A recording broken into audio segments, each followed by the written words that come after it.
Kylie asked a question this week that I think many runners relate to.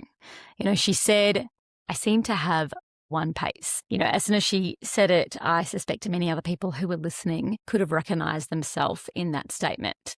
Because, this isn't really a conversation about pace. It's a conversation about trust. It's trusting that slower running still counts. Trusting that not every run needs to feel hard to be effective. And trusting that some of the most important adaptations, particularly for endurance training, happens when we are not pushing. One of the things that I regularly look at when I'm reviewing, an athlete's data is their heart rate during base runs. And what I often see is that these runs that are intended to be, done easy, slowly, at some point in the run start to become something else. Not necessarily, hard, like a threshold run, but they just are a bit heavier than they need to be.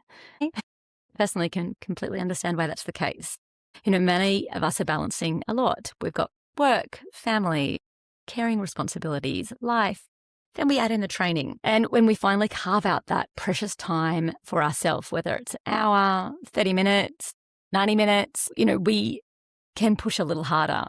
Not because we're making it a quality session. We know the difference with what quality feels like, but we can't help but want to make it feel productive. So the challenge is that over time, every run has this kind of drifting effect, that it starts to become, the effort that I consider to be moderate.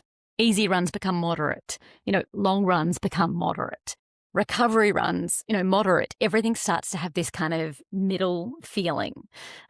And while that middle can feel productive, it often comes at a cost. At Her Trials, we talk a lot about zone 2.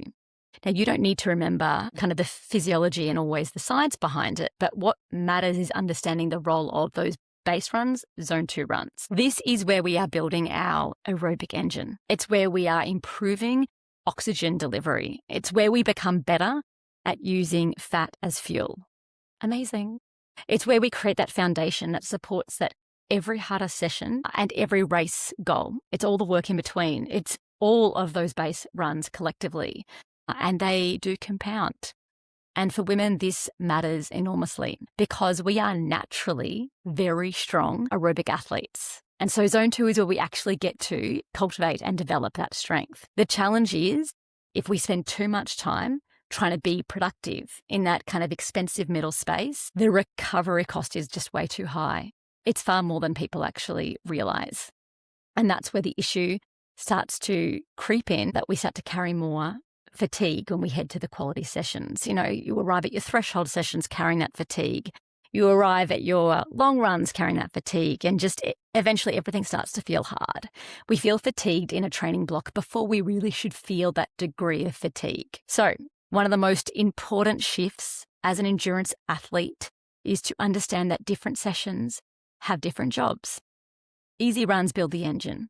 Hard sessions will test and extend it, and both matter, particularly when they're combined in the right sequence. And one can't do the other if the other is doing something else. So ask yourself when you head out to your base runs that your goal is to be able to comfortably carry on a conversation. Can you keep holding on a conversation even when you stop doing it? And do you feel in control? And just to resist the urge to prove something to self, to others, to Strava, to comparison. Your purpose is to allow the sequence of your training to work for you. Hopefully that is helpful, and I can't wait to hear how that process and really cultivating that consistently starts to pay off.